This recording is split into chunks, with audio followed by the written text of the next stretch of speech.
or the universe rather, but we want to know your thoughts lang because it's been on social media.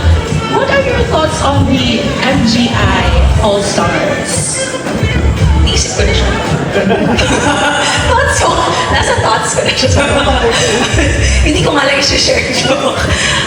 Grabe naman. Teka, ako iskilikili ko. Ano ba? Graduate na siguro. Auntie na ako. Ano ba yan? Bakit yung may naisip na kailangan ko sumali? Ang tagal ko nag-graduate sa pageantry. Wait, wala na akong budget. Ang mahal ng pageantry. But I'm really glad to see that they actually raised the age limit, di ba? Mas marami ng kababaihan yung mga may what ifs at the back of their head to try. But as for me, we are working on some pageants as well. So I'm not sure if I would have time next year kasi it's on time din eh.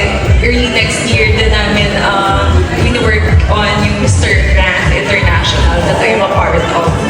So, I am not sure actually kung kaya ko pa bang magmanananggal, hatiin yung mga buwan ko sa mga iba't ibang schedule sa buhay natin. But whatever happens, I don't know. I know that the pageant world and Kumaris will always be there to support. Yes.